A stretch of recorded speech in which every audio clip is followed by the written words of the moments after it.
Anyway, let's get to our predictions now for NXT. I keep saying NXT, WWE Extreme Rules. Here we go. The match show: Sasha Banks and Rich Swann against Noam Dar and Alicia Fox. Like I mentioned during 205 Live, this is to keep Sasha Banks in the loop in terms of TV, because I think she's going for the title next. Right.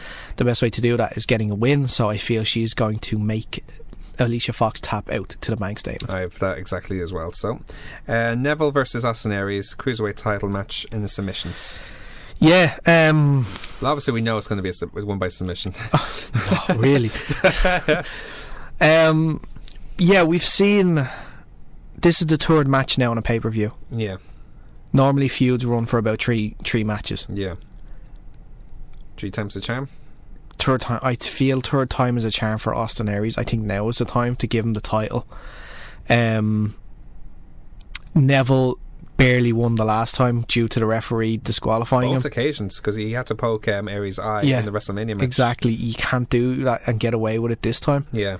So, and a big thing was, I know they didn't pick up on it like they said, but they hopefully will this time.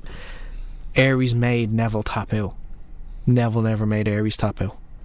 That's so true. Men pass outs. Yeah, I feel that sort of similar. Remember Austin in the Sharp Steer? Yeah. I feel this is Aries. I think Aries is going to win it. Last chancery makes Neville tap out. That's it. You're going for that too. The Hardys against Cesaro and Sheamus, Raw Tag Team title match in a steel cage. Yeah. I haven't been too hot on the Hardys since they came back, I'll be honest. I'm liking them, but we're obviously all hoping that they break. Yeah, obviously their pop for when they came back was unbelievable, memorable. But they haven't done much with the title since then. They've been having single matches against Sheamus and Cesaro the whole time. Steel cage as well. I feel it's going to be Sheamus and Cesaro to win this. I think they're not going to escape. I think they're going to win by pinfall. Okay, I'm gonna go with Cesaro and Sheamus by escape. Now that depends on the ruling, but I see. This is the thing. The cage matches are always weird with their ruling, but WWE the last few cage matches have always pinned. You always use pinfalls to win it. Okay. And the tag teams is very awkward as well. Like, how do you judge a tag team winning it? Does one person have to go over? Has to be both. Or does both? Has to be both. Okay, so if one person goes over, then it's a disadvantage, because then you're leaving one person against two. You can double team that person, pin him, and then you've won. It's interesting. It's weird how you put it, but surely it'd be like one at a time, and maybe one goes down and one is being pulled up or something like that. Yeah. It really depends on how it's booked. I know, and to be fair, I feel it's like with cage matches you used to see as a tornado cage match. This is going to be a normal cage match. Yes, it's our normal tag team match. It's going to be tagging in and out, which doesn't work. It doesn't make sense. That's why this is on Extreme Rules. It's not Extreme Rules. Yeah, absolutely.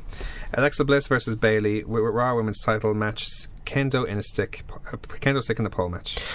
Yeah, not looking forward to this match, but how I see this finishing is we haven't seen Nia in a while. Last time we saw Nia, she said that she's going to align herself with Alexa Bliss. Okay. Alexa Bliss told her she get a title shot if she is still champion. She looks out for her. That's a good call. Looks out for her, tries to get a title match. Sasha Banks comes along as well. So yeah, I feel Nia's going to have a big say in this match, and Alexa Bliss is walking out the champ. I'm going to go with Alexa Bliss by pinfall, whether it's with Nia or not. Yeah. Dean Ambrose versus The Miz Intercontinental title match, with the stipulation that Ambrose can lose the title if he gets disqualified. It's the most un-Extreme Rules match. The anti-Extreme Rules match. I feel that this stipulation is too obvious. It is too obvious that everyone assumes Ambrose is going to get disqualified and lose the title. Okay. Anytime this stipulation is in place, I've only remembered one time where the title's actually changed hands with this stipulation. So I feel that Ambrose is going to continue to hold the title. Okay. So Ambrose, I think Miz and Maurice are going to do everything they can to get him disqualified. That's going to be the story of the match. At one point I think the referee is going to get rid of Maurice. Okay. At which point that's when Ambrose will low blow Miz again. Good call. Dirty deeds, pinfall, Ambrose is still your champ. I feel that it will be the opposite way around, where it will be ironic, where Miz could low blow Ambrose, and therefore he gets the pinfall win and becomes Intercontinental Champion. Think so? So it's the same idea, but in reverse, if you like. Could Elias Sampson have something to do with it? Wouldn't surprise me. Yeah. Wouldn't surprise me at all. To be still doing favours. Yeah. Finally, Roman Reigns versus Seth Rollins versus Finn Balor versus Bray Wyatt versus Samoa Joe. Fatal 5-way Universal Title Eliminator. Yeah.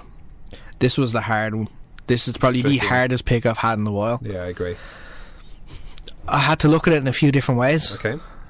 In terms of the next event after Great Balls of Fire is SummerSlam. Right. Braun Strowman is set for SummerSlam. Has to be. As the challenger to Brock. Mm-hmm. So whoever challenges Brock is going to lose. So who is the person that can lose? There was two people, Joe and Rollins. Okay. For me, a lot of people are saying Finn Balor because of the whole Paul Heyman thing. Yeah. The reason why I don't feel that's going to happen is because that's setting up to an actual program, not a once-off. Okay. Brock and Finn could actually be a program off for a couple of events. First time he faces them as Finn, second time could be as the Demon, and then you could see something happening there.